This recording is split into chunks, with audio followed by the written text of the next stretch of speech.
Prologue. They call me a kidnapper. They were going to restrain me, break my legs.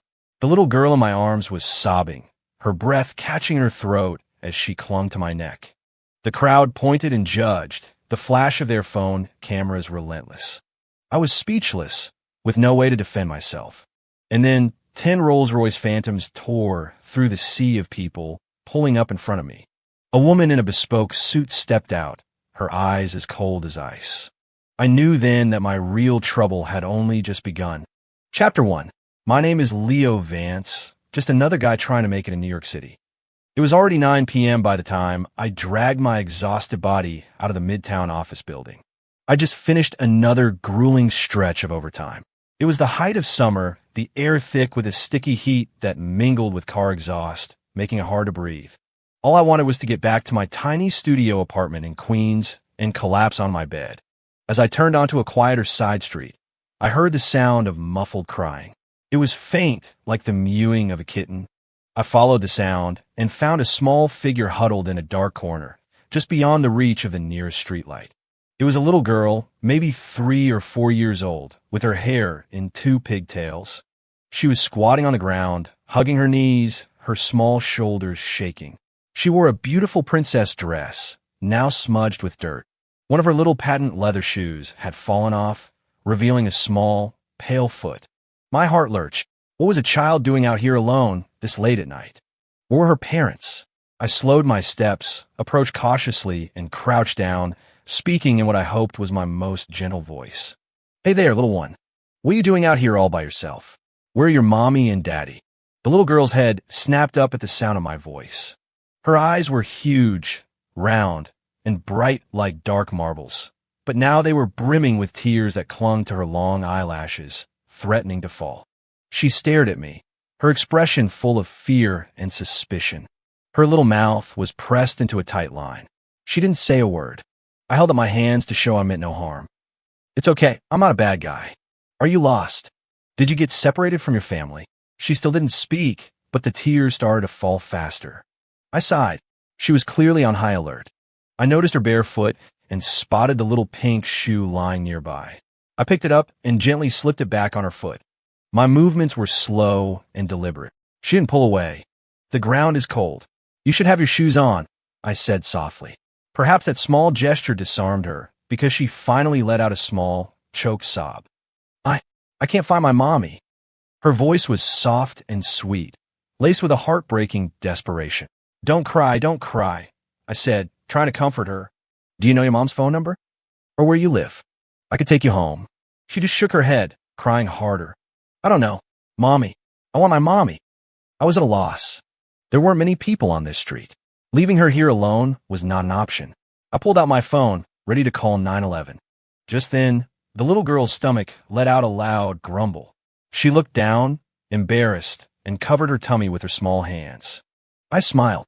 Are you hungry? She nodded. How about I get you something to eat first? Okay. Once you've got some food in you, we can find your mom together. I pointed to a bodega on the corner. She hesitated for a moment, looking at me, before finally nodding again. I held out my hand. After a moment's pause, she placed her tiny hand in mine.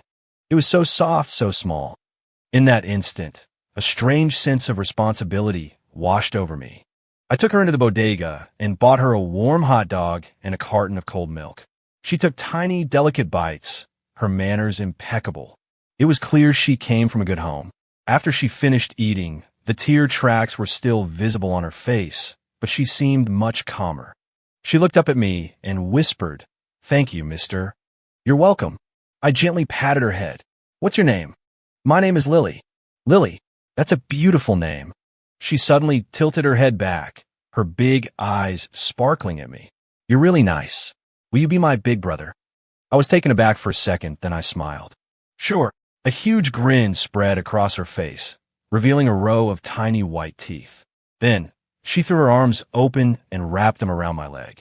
"Brother," she yelled it with such sincerity, such volume. A warmth spread through my chest. After 3 years of grinding it out in New York with no family, it was the first time anyone had ever depended on me like this. I patted her on the back. "Okay, Lily Bean, now it's time to go find a police officer so they can help you find your mom." I was just about to lead her out the door, Suddenly, the bodega door flew open with a crash, and a group of people stormed in. Leading them was a garishly dressed woman who pointed a finger straight at me and shrieked, "That's him! That's him! The kidnapper! Somebody grab him!" Chapter 2. My mind went completely blank. Kidnapper? Me? Before I could process it, several menacing-looking men with the woman surrounded me. Damn, these scumbags are getting bold, trying to snatch a kid in the middle of the city. Forget talking. Let's just rough him up first. A man with bleach blonde hair reached for me. Instinctively, I pulled Lily behind me and yelled, "What are you doing? Get back." The commotion terrified Lily. She clutched my pants and burst into tears. The woman, Karen Miller, lunged forward, tried to rip Lily away from me. "Lily, don't be scared. Auntie's here. Did this bad man hurt you?" She was surprisingly strong, her nails nearly scratching Lily's face. I saw red and shoved her hand away. "Don't you touch her. Whoa, he's getting violent." The man next to Karen, probably her boyfriend, Chad Johnson, stepped up, his face a mask of aggression. He got in my face. "You got a death wish, pal." Snatching kids and acting tough. The few customers in the bodega and the people passing by outside immediately formed a circle around us, a captive audience to the unfolding drama. Everyone stared at me with disgust. These young guys, they look so normal, but they're monsters. It's disgusting. He needs to be locked up. Call the cops. Someone call the cops. Dozens of phone cameras were pointed at me, flashes firing incessantly. Seeing she had an audience, Karen leaned into her performance. She began to wail to the crowd. "Everyone, you be the judge. This is my niece. She just went missing. We've been worried sick. And then we find this creep luring her in here.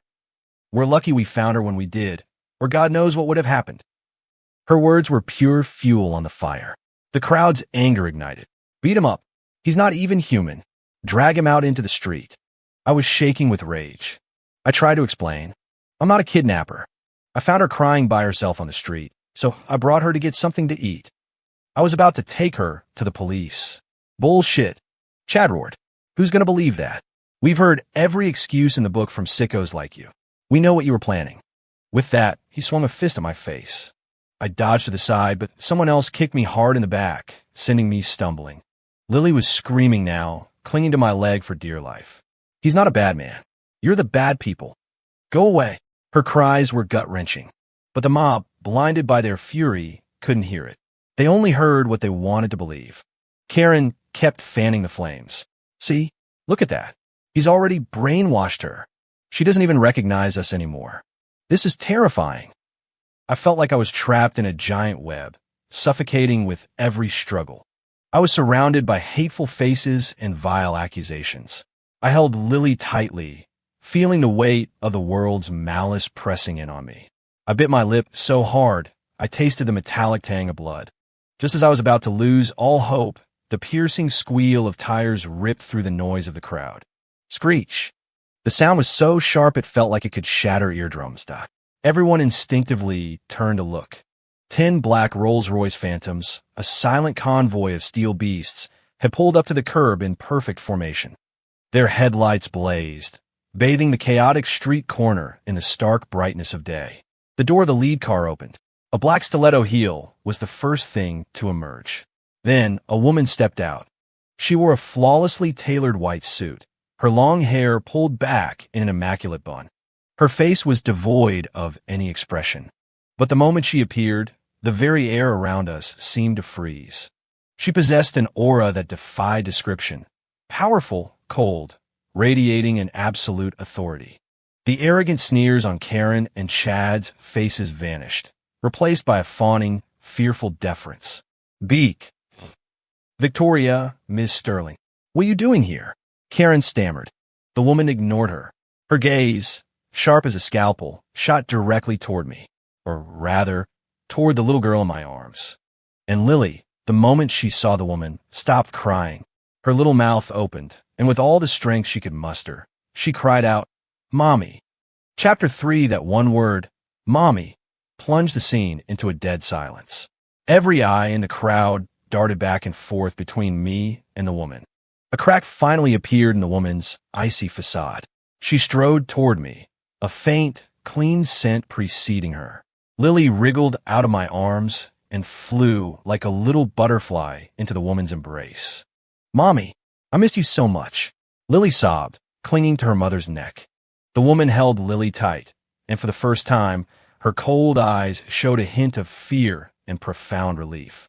She gently patted Lily's back, her voice no longer so hard, though it still trembled slightly. "It's okay, sweetie. Mommy's here. Everything's okay." Karen immediately scurried over, her face a mask of self-congratulation. "Victoria, you have no idea how close we came. Chad and I found Lily just as this creep was about to do something terrible. If we hadn't shown up." A glacial look from the woman cut her off mid-sentence. "Quiet." Those two syllables were spoken softly, but they carried an authority that could not be questioned. Karen's face turned beet red as she snapped her mouth shut. The woman, Victoria Sterling, still holding Lily, turned her attention back to me. Her eyes were filled with scrutiny and suspicion. I straightened my back and met her gaze without flinching. I wasn't afraid. I hadn't done anything wrong. "You're the one who took my daughter?" Her voice was melodic but chilling. "I didn't take her," I answered calmly. "I found her crying alone on the side of the road. She couldn't find her family and she was hungry, so I brought her here for a snack. I was about to take her to the police." My voice wasn't loud, but in the quiet of the night, it was clear enough for everyone to hear. A few murmurs rippled through the crowd. "You know, what he's saying kind of makes sense. Yeah, he doesn't really look like a bad guy." Karen got anxious and tried to speak again. "Victoria, don't listen to him. I told you to be quiet." Victoria didn't even glance at her. Her eyes remained locked on me. Just then, Lily peeked out from her mother's shoulder and pointed at me, urgently telling her mom, "Mommy, he's a good man. He bought me a hot dog, and he put my shoe on for me. They're the bad people. They hit him." Lily's little finger was now pointing directly at Karen and Chad. The innocent words of a child were the most powerful testimony. Victoria's expression shifted subtly. She glanced at the half-eaten hot dog still clutched in Lily's hand, then at the dusty footprint clearly visible on my back. She turned to a professionally dressed woman standing behind her. "Ms. Evans, investigate. Right away, Ms. Sterling." The woman, Ms. Evans, nodded, pulled out a tablet, and her fingers began to fly across the screen. Less than a minute later, she approached, held the tablet out for Victoria to see, and reported in a low voice. "Ms. Sterling, I have the security footage from the bodega's entrance. This gentleman's story checks out completely. After finding Miss Lily, his first actions were to comfort her and buy her food. Conversely, Ms. Miller and Mr. Johnson began verbally and physically assaulting him the moment they arrived. The video showed everything. Me, crouching down to talk to Lily. Me putting on her shoe. Me, holding her hand as we walked into the bodega. It was all perfectly clear, and the ugly, accusatory faces of Karen and Chad were captured in high definition. The truth was out. The air grew thick with embarrassment. The same people who had been screaming for my head just moments ago now lowered their eyes, unable to look at me. Karen and Chad were paler than ghosts.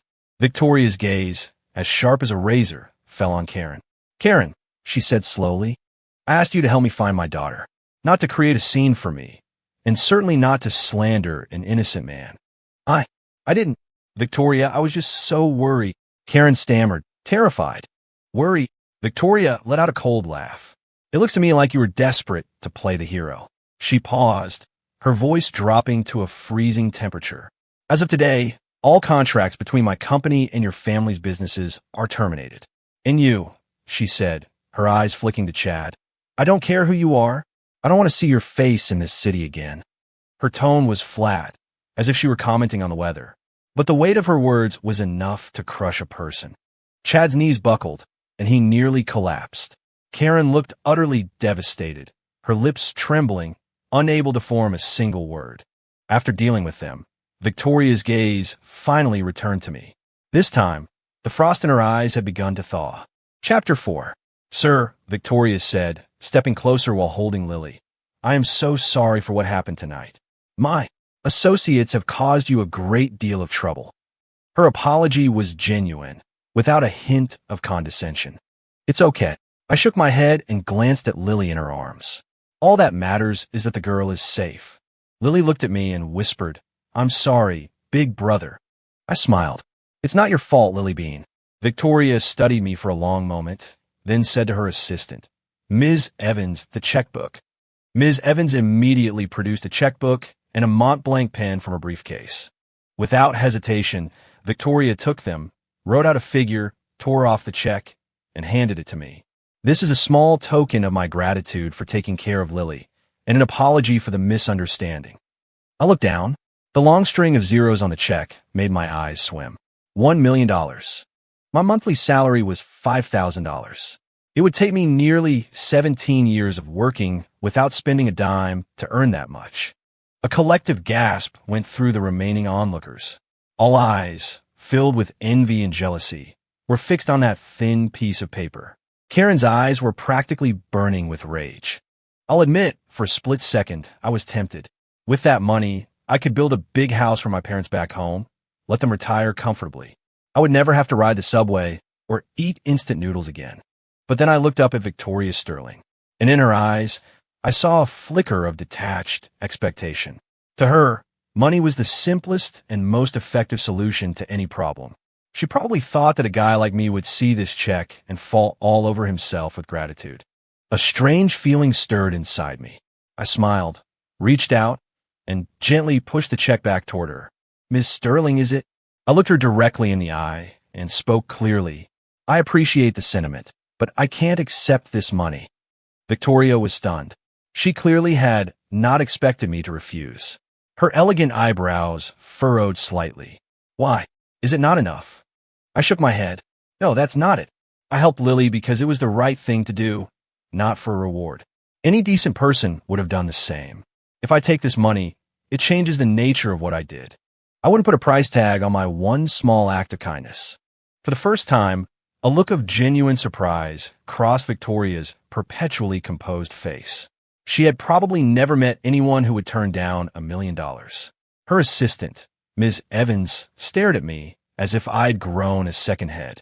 Only Lily, nestled in her mother's arms, clapped her little hands happily. My brother is a good man. He doesn't want money. Victoria was silent. She studied me, her expression a complex mixture of assessment, curiosity, and something else I couldn't quite decipher.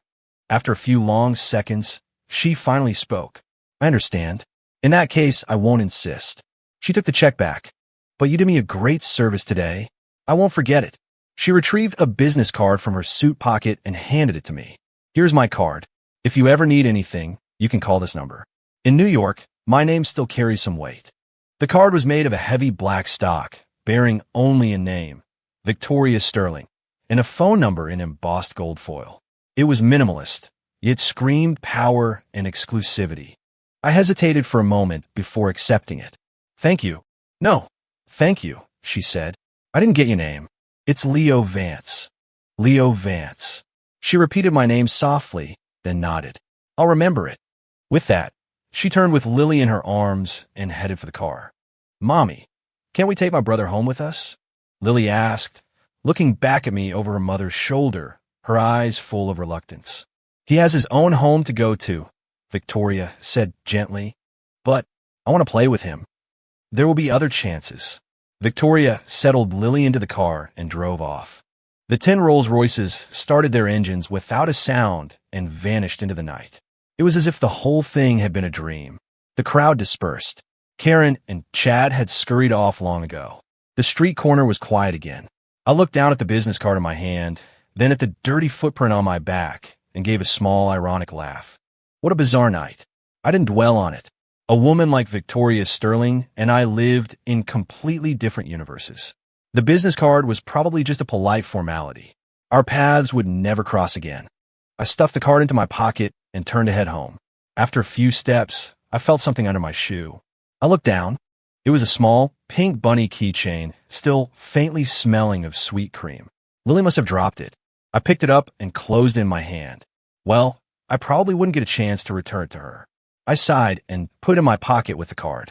Chapter 5 life quickly returned to normal. The strange encounter was like a pebble tossed into a lake. It made a few ripples, then it was gone. I was still the same office drone, squeezing onto the subway, eating takeout, and stressing about deadlines. Victoria Sterling, the woman who lived in the clouds, never reappeared. I was even starting to wonder if the whole night had been a hallucination brought on by exhaustion. Until a week later, I was at my desk, getting an earful from my department manager, Big Dave Peterson. "Vance, is this what you call proposal? This is garbage. I need creativity, innovation. Do you understand me? What is your brain made of, mush?"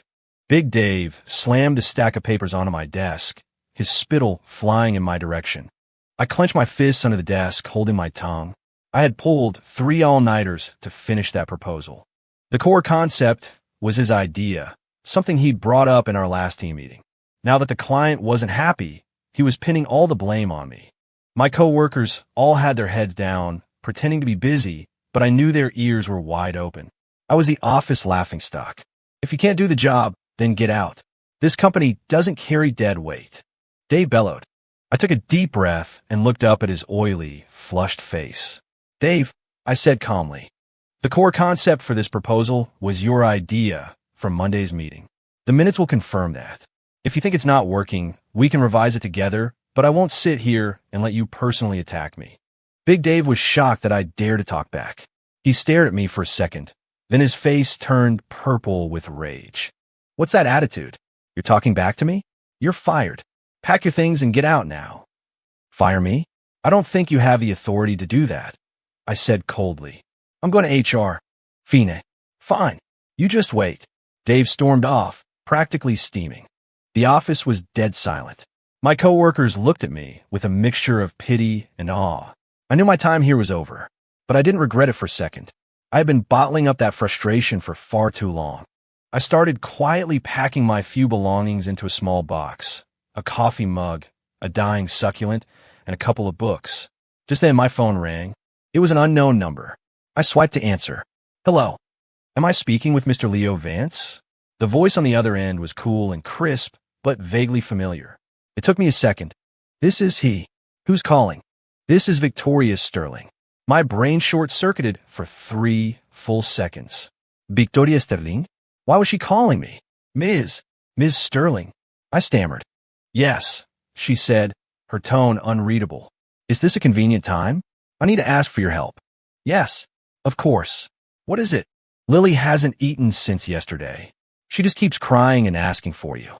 I'm at my wit's end. I was hoping you might be able to come over and see her. This was the last thing I expected." Is she okay? What's wrong?" "The doctor has seen her. There's nothing physically wrong.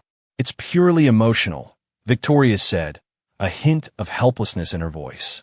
"She says you promised to be her brother, but you broke your promise by not coming to see her." My heart softened. I pictured Lily's big, innocent eyes. "Send me the address." "I'll be right there," I said. Just as I hung up, Big Dave returned with the HR manager, a smug, triumphant look on his face. "Vance, you're terminated. Go fill out your exit paperwork now." I looked at him, and for the first time in a long time, I smiled. I picked up my little cardboard box and stood up. Good, because I quit. Without a backward glance, I walked out of the office, leaving Big Dave in a room full of stunned colleagues in my wake. The moment I stepped out of the building, I felt an incredible sense of freedom. The New York City air didn't seem quite so suffocating anymore. I took a cab to the address Victoria had sent, a place I'd only ever seen in glossy magazines. The Pinnacle Estates in Greenwich, Connecticut, one of the most exclusive, high-security communities on the East Coast. The taxi was stopped at the main gate. As soon as I gave Victoria Sterling's name, the guards respectfully waved us through. The car drove for what felt like miles down a winding, tree-lined road before stopping in front of an enormous white mansion. It was less a house and more a modern-day castle. Ms. Evans was already waiting for me at the door. "Mr. Vance, this way, please." She led me through a massive, manicured garden and into the house. The interior was opulent beyond my wildest dreams, yet every detail was understated and tasteful. I felt like a country mouse in the big city. I found Lily in a pink, princess-themed bedroom on the second floor. She was in her pajamas, buried under a duvet, with only the top of her head showing. Her eyes were red and swollen, fresh tear stains on her cheeks. Victoria stood by the bed, along with 2 doctors in white coats and a woman who looked like a nutritionist. They all looked completely defeated. When Victoria saw me, it was like she was seeing a savior. Leo, you're here. I nodded, walked to the bed, and knelt down. Lily, I called softly. Hearing my voice, Lily's eyes shot open. She looked at me. Her lower lip trembled, and a fresh wave of tears welled up. Brother, she cried, her voice thick with misery. What's wrong? Why won't you eat? I asked gently. You're a liar, she accused. You said you'd be my brother, but you never came to see me. I'm so sorry. I said, my apology sincere. You're right. I've been really busy with work. But look, I'm here now, aren't I? I pulled a little pink bunny keychain from my pocket. And look what I have. You dropped this the other day. I've been keeping it safe for you. Lily's eyes lit up when she saw the bunny. She reached out from under the covers, took it, and clutched it tightly in her little hand. Will you come see me again? She asked in a small voice. Of course I will, I promised. Pinky swear, she demanded, holding out her little finger. I smiled and linked my pinky with hers.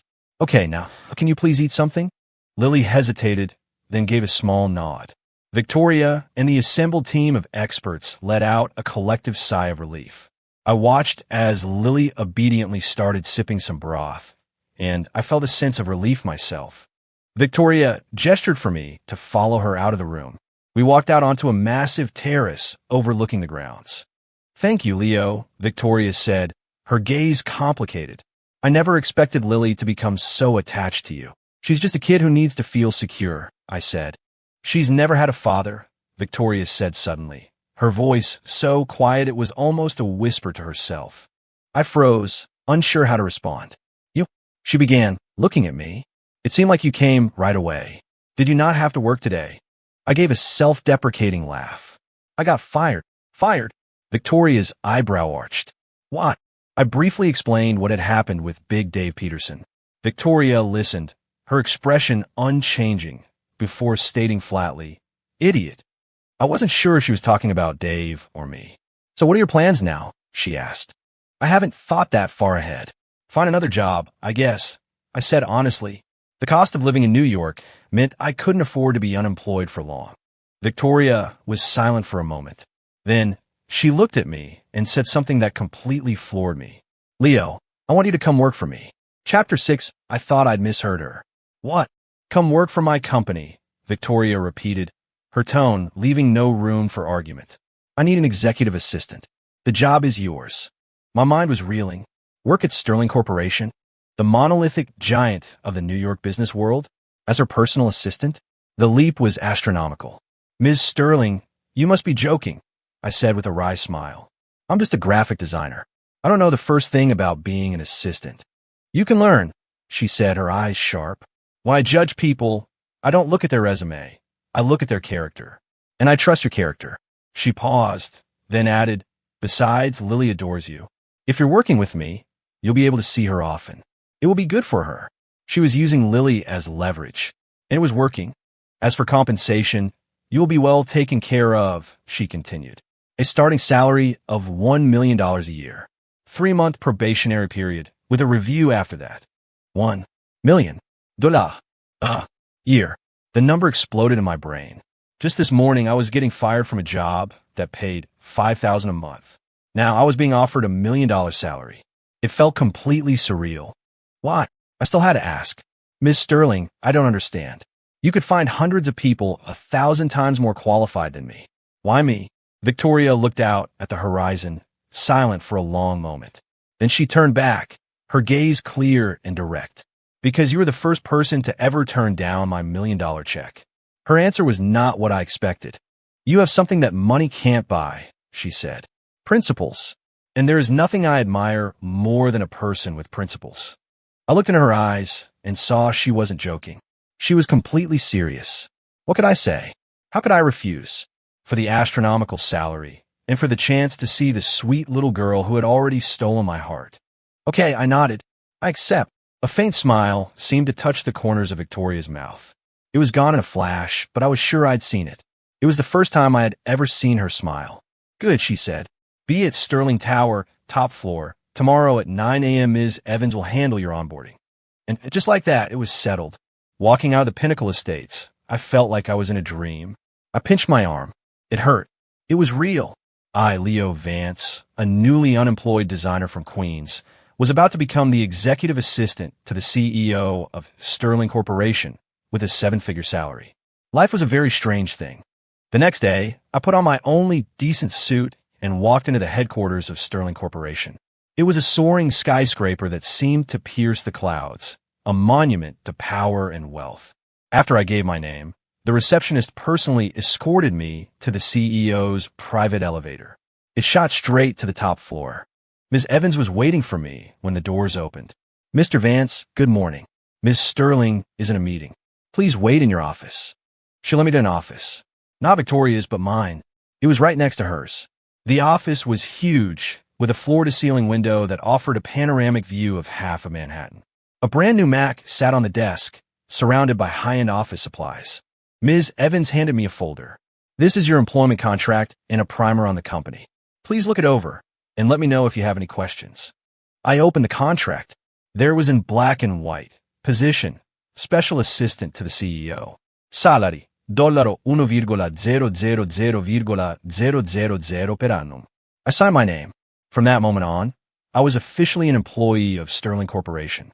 My job duties were somewhat surprising. Beyond managing Victoria's schedule and organizing documents, I had one other very important responsibility: spending time with Lily. Victoria was incredibly busy and often didn't have time for her daughter. So, every afternoon at 4 o'clock, a driver would bring Lily to the office. My job was to look after her until Victoria was done for the day.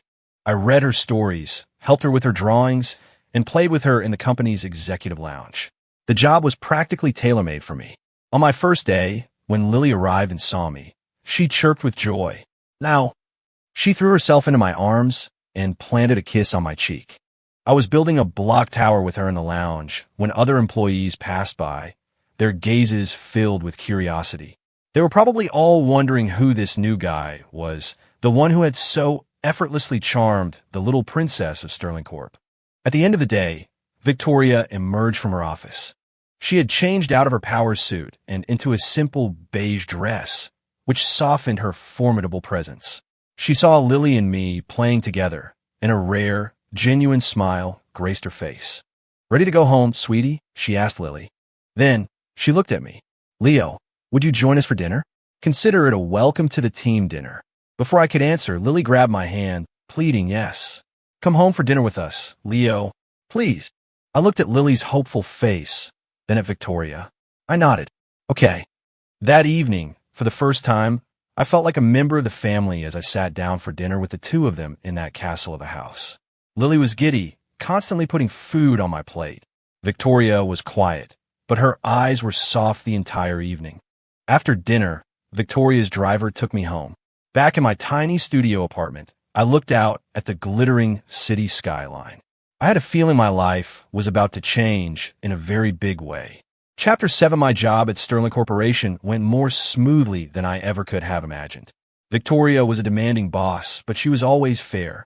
As long as you did your job well. She was a woman of few words. And while I was new to the corporate world, I was a fast learner. Ms. Evans was a huge help. She was the consummate professional, sharp and efficient, and she taught me the ropes.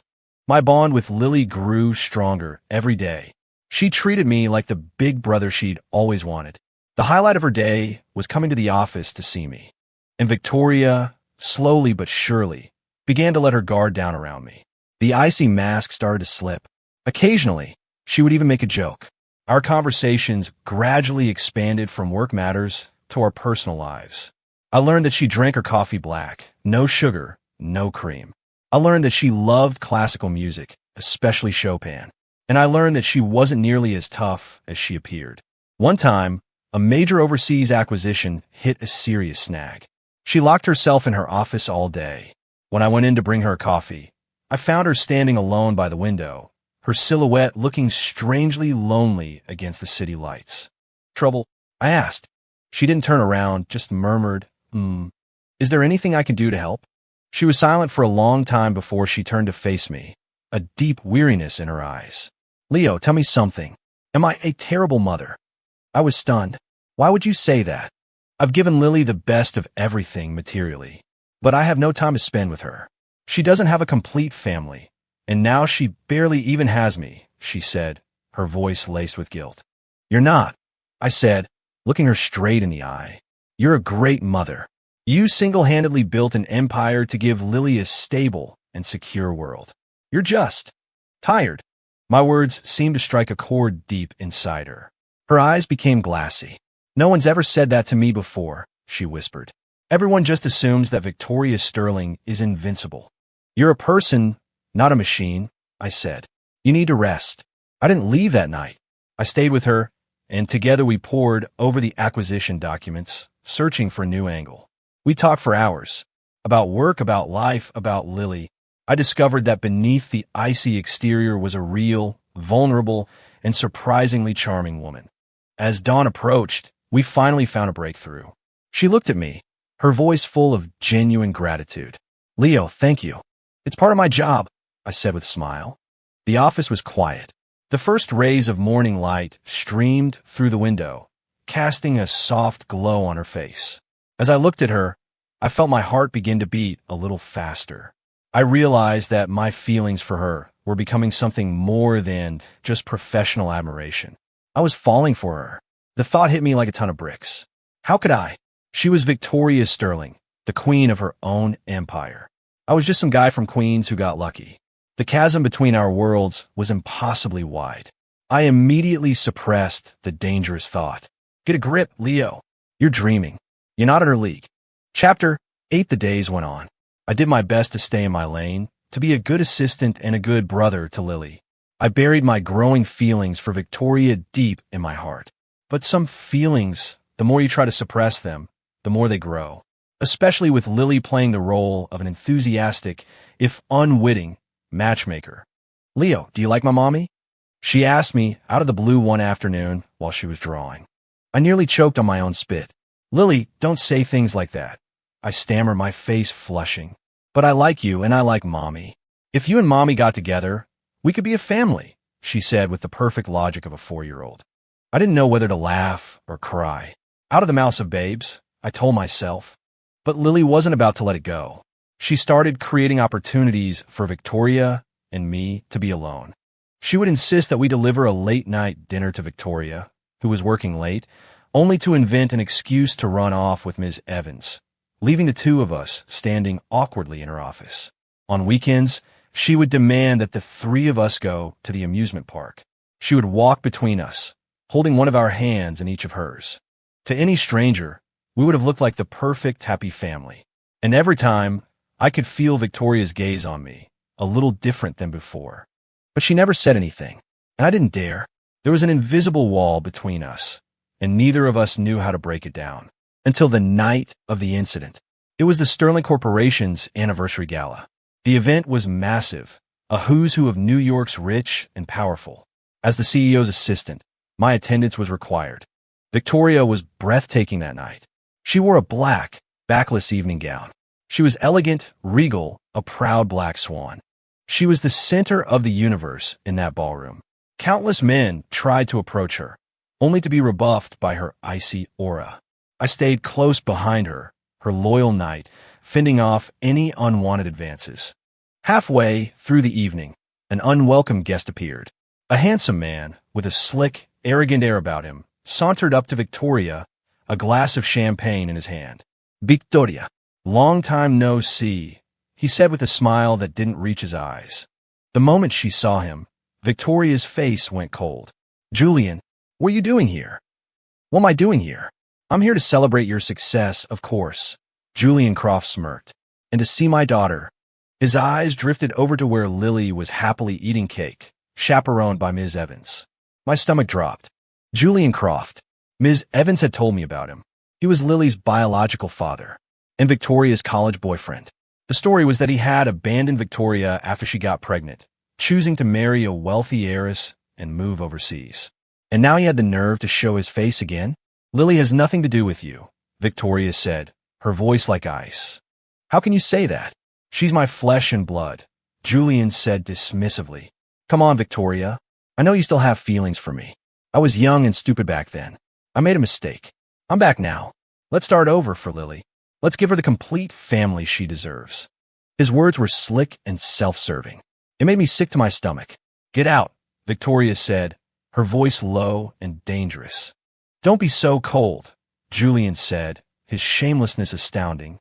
"I heard Sterling Corp is bidding on that new Hudson Yards development project. As it happens, my new company is also very interested. If you agree to come back to me, I'll pull my bid. If not..." He let the threat hang in the air. It was blatant blackmail, using her company and her child to manipulate her. He was scum.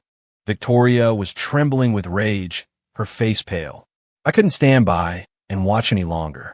I stepped forward, positioning myself between them. I looked at Julian and said coldly, "Sir, I'm going to have to ask you to show some respect." Julian looked me up and down, his eyes dripping with contempt. "And who are you?" "Victoria's new boy toy." The insult was meant to sting. Before I could react, Victoria did something that shocked me. She reached out and linked her arm through mine. She looked up at Julian, a brilliant, defiant smile suddenly lighting up her face. "Julian, let me introduce you. This is my boyfriend, Leo Vance. He's also going to be Lily's new father." Her words detonated in the ballroom like a bomb. Every single eye in the room swiveled to me. Julian's, the guests, even my own. I was completely frozen. I could feel her hand, linked with mine, trembling slightly. I knew what she was doing. She was using me as a shield. But in that moment, a surge of courage I never knew I had flooded through me. I covered her hand with mine, enveloping her cold fingers. Then I looked up, met Julian's stunned gaze, and smiled. "Nice to meet you. I am Leo Vance. And from now on, I'd appreciate it if you stayed away from my girlfriend and my daughter." Chapter 9, my words were firm and clear. Julian's face turned a shade of sickly green. He clearly hadn't expected the boy toy to talk back to him with such confidence. "You," he sputtered, pointing a finger at me, speechless with rage. "Me what?" I took another step forward, my height giving me an advantage that allowed me to look down on him. "Mr. Croft, I think Miss Sterling has made herself perfectly clear. I suggest you leave with what little dignity you have left. Don't make us call security." My gaze was cold. Victoria had taught me how to command a room with nothing but presence. Julian seemed to shrink back, intimidated. He shot a final, venomous glare at me, and then at Victoria, who stood resolute by my side. Finally, he sneered and spat out a final threat. "Victoria, Lau, you'll regret this. That Hudson Yards deal is mine." He turned and stormed out of the gala. The second he was gone, Victoria's rigid posture sagged, and she leaned heavily against me. I could feel the tension drain out of her. She had been holding on by a thread. "Are you okay?" I asked softly, steadying her. "I'm fine," she said, shaking her head. She pulled her arm from mine, and the icy mask slipped back into place, as if the woman who had just declared me her boyfriend didn't exist. The atmosphere between us was suddenly awkward and charged.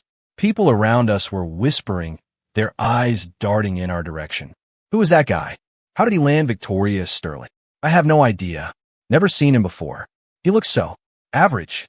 Well, Miss Sterling always did have unpredictable taste. Victoria ignored them all. She smoothed down her gown and said to me, "Let's go." The gala was far from over, but she was clearly in no mood to stay. I nodded and escorted her out of the ballroom through a sea of curious stares. Ms. Evans was waiting in the car with Lily, who had fallen fast asleep, a sweet smile on her face. The ride back to Greenwich was completely silent. Victoria stared out the window, lost in thought. I said nothing. What was there to say?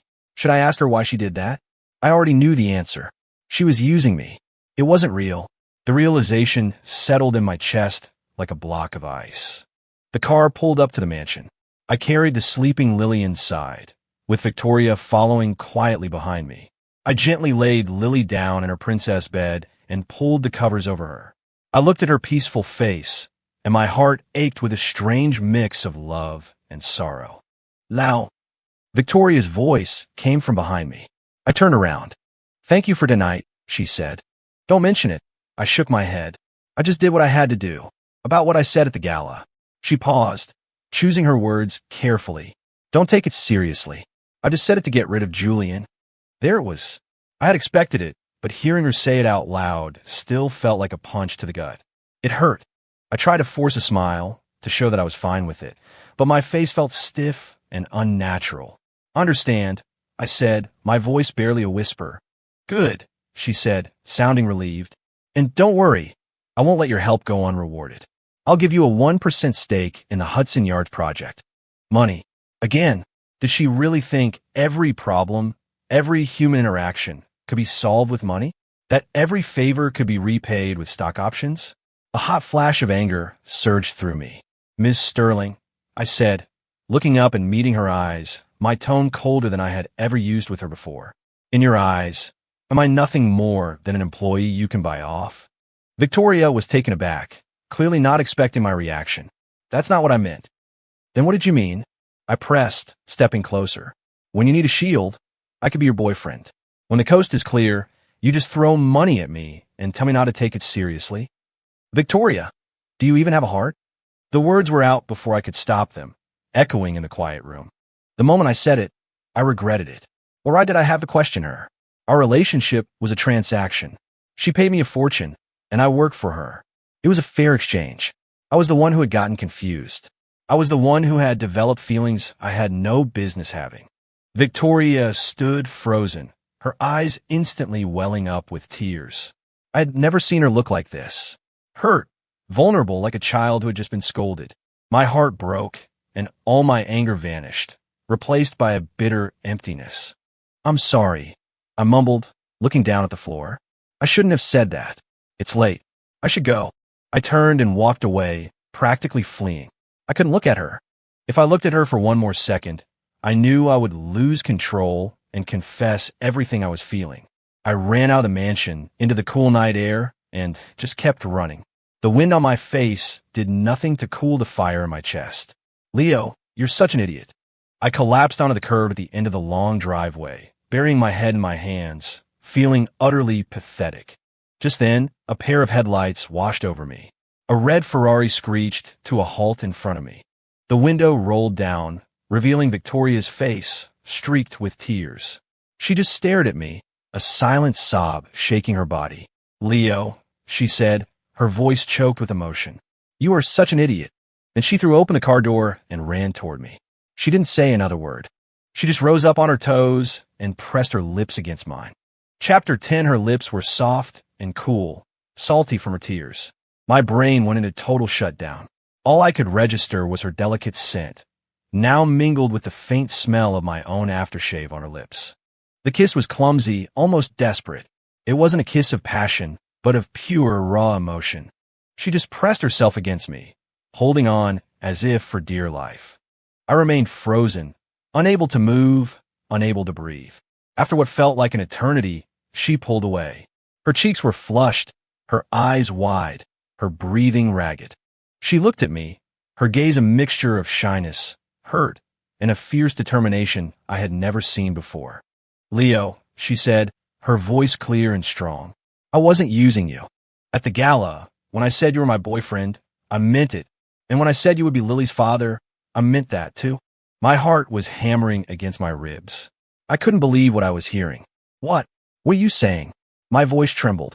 I'm saying that I like you, Leo, she repeated, her eyes locked on mine. I started to notice you the moment you turned down that $1 million check. I knew you were different when you stood up to all those people to protect Lily. And when you stayed with me all night, when you told me I wasn't a machine and that I needed to rest. My heart started to melt. I'll admit I was scared. I didn't want to acknowledge it. In my 28 years, I have never felt so out of control. I'm used to hiding behind an icy wall. I'm used to using money to solve problems. It's how I protect myself from getting hurt. From being hurt the way Julian hurt me. But you, Leo, you kept chipping away at my armor. You showed me a different way of seeing the world. You showed me that there really are people who can't be bought. You showed me how warm it feels to be protected. And tonight, when you stood between me and Julian, I knew I was completely, irrevocably in love with you. So, Leo, she took a deep, shaky breath, her eyes shimmering with tears and a brilliant, unprecedented light. I take back what I said before. I don't want you to be my employee. I want you to be my man. Will you? She stood before me like someone awaiting a verdict. The proud queen had laid down all her weapons and was holding her heart out to me. What could I say? What could I do? I reached out, pulled her into my arms, and held her as tight as I possibly could. Yes, I said the word with all the air in my lungs. Victoria, yes. I like you too. I've liked you for a very, very long time. I buried my face in the crook of her neck, inhaling her scent. I felt like I was in the middle of a beautiful, impossible dream. And if it was a dream, I never wanted to wake up. I felt her stiffen in my arms for a second, then her own arms wrapped around me, holding me back just as tightly. I felt a warm drop of moisture on my neck. She was crying, but this time they were tears of joy. We stood there on that empty road, holding each other for a long, long time. It was only the sound of a distant car horn that brought us back to reality. We reluctantly pulled apart. Her face was still tear-stained, but she was smiling like a child. "Idiot," she whispered. "You're the idiot," I said, gently tapping the tip of her nose. The intimate gesture made both of us pause for a second. Then we both broke into wide smiles. Everything that needed to be said had been said. "Get in," she said, taking my hand and leading me to the red Ferrari. "I'll take you home." "No," I shook my head. "You'll take us home." She blinked, then a blush crept up her cheeks as she understood. I got into the passenger seat and buckled up. She started the car, and we drove smoothly into the night. I turned to watch her as she drove, her profile illuminated by the passing streetlights. She was so beautiful. I reached over and took her hand from where it rested on the gear shift. She jumped slightly in my touch but didn't pull away. Her hand was soft but a little cold. I held it in my own, warming it. "Victoria," I said softly. I still feel like I'm dreaming." She chuckled. "Do you want me to pinch you again?" "No," I said, squeezing her hand. "If this is a dream, I want to stay asleep forever." She didn't reply, but the smile on her lips grew wider. I didn't go back to my apartment that night. For the first time, I stayed in the castle, but this time as the man of the house. We slept in separate rooms, of course, but as I lay in the plush guest bed, breathing in the same faint, clean scent that clung to her, I knew that my life had changed forever. I was no longer Leo Vance, the lonely guy from Queens. I was Victoria Sterling's partner, and I was Lily's brother, and maybe, one day, her dad. The next morning, I was woken up by Lily. "Lau, wake up, sleepyhead." She was in her pink pajamas, leaning over my bed and patting my face with her little hands. I opened my eyes to her bright, smiling face, and my world felt instantly brighter. I sat up and ruffled her hair. "Morning, Lily Bean. It's not morning anymore. The sun's been up for ages," she said, pointing out the window. I looked and saw that it was indeed bright daylight. I had slept more soundly than I had in years. I got up, showered, and dressed. When I went downstairs, Victoria was already in the dining room, dressed in comfortable loungewear, reading something on a tablet. She looked less like a CEO and more like a relaxed, beautiful woman. She looked up as I entered and smiled. "Morning." "Morning," I smiled back. Sunlight streamed through the massive windows, bathing her in a warm glow. The sight was so perfect, so unreal. In that moment, I knew with absolute certainty that this was not a dream. The three of us ate breakfast together like a real family. Lily was ecstatic, chattering away about everything and nothing. Victoria and I kept exchanging smiles, our eyes full of a love we no longer had to hide. After breakfast, Victoria said to me, "Don't go to the office today. Stay here and hang out with Lily. I'll have Ms. Evans handle things." "What about you?" I asked. "I'm going to pay Julian Croft a visit," she said, her eyes turning cold. "He wants that Hudson Yards property so badly. I'm going to make sure he never gets it." I felt a pang of worry. "Do you need my help?" "No." She stood up, walked over to me, and adjusted the collar of my shirt. "Your job right now is to be Lily's dad. You leave the business to me." Her touch was gentle and natural, and her tone carried the same domineering air as when she gave orders in the boardroom. "Trust me," she said. I nodded. "Okay, be careful." "I will." She leaned in and gave me a soft kiss on the forehead. Then she turned and left, every inch the queen returning to her throne. I watched her go, a sense of profound peace settling over me. I knew that my woman was the strongest woman in the world. I spent the morning playing in the garden with Lily. That afternoon, I got a call from Ms. Evans.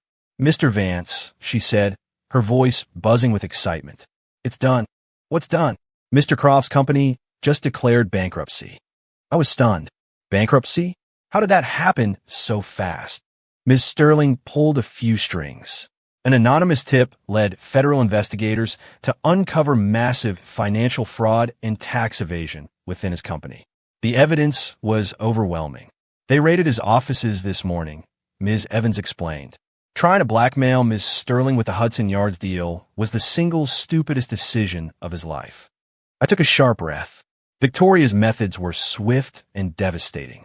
She showed no mercy to her enemies. After I hung up, I couldn't shake the feeling of awe.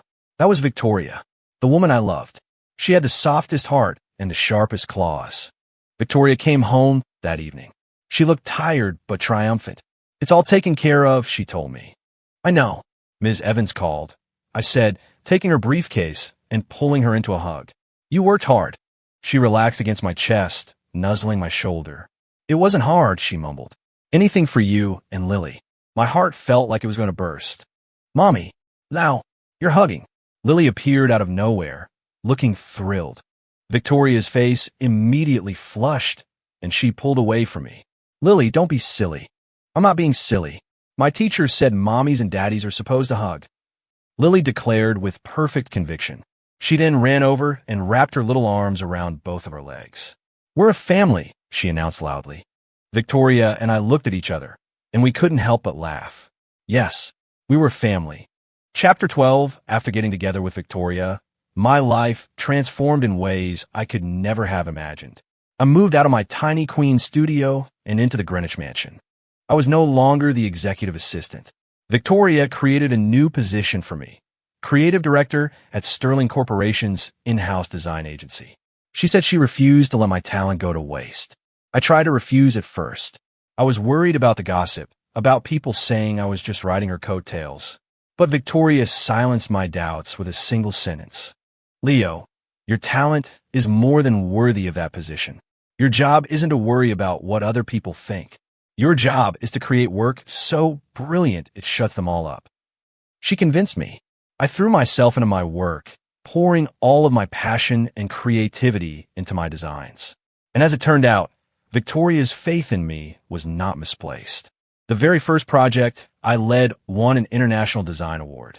The agency's profits soared. Slowly but surely, the whispers and doubts around the office faded away. I had earned their respect. My relationship with Victoria deepened and solidified. We were like any other couple. We went to movies, we went shopping, we took vacations. She would set aside her queenly demeanor and try to cook for me. The results were, to be honest, usually terrible. And when she was exhausted, I would rub her shoulders and tell her stupid jokes to make her laugh. Lily was the sweet, happy glue that held us all together.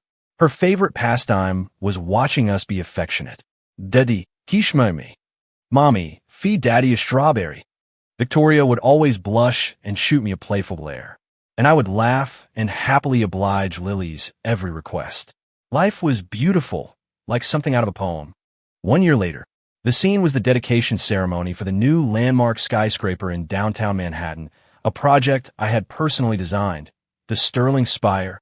In front of all the assembled media and dignitaries, I got down on one knee. I took out a ring I had bought with the prize money from my first design award. I looked up at Victoria. "Victoria Sterling," I said, my voice thick with emotion. "A year ago, on a street corner, I found your lost daughter. Today, I'm hoping her mother will let me find a home with both of you. Will you marry me?" She looked at me, tears streaming down her face. Amid the cheers and applause of the crowd, she laughed through her tears and said, "Yes." I slipped the ring on her finger, stood up, and pulled her into my arms. Lily, dressed in a beautiful little gown, twirled happily around us. "Mommy and Daddy are getting married. I have a daddy." I looked at the incredible woman in my arms and at our wonderful daughter. I knew, without a doubt, that I was the luckiest man in the world. It all started on a hot summer night. It started with a wild misunderstanding. It started with a little angel who hugged my leg and called me her brother. I am so incredibly glad that on that night, I didn't ignore that faint, desperate cry. Because of one small moment of kindness, I found the greatest fortune of my entire life.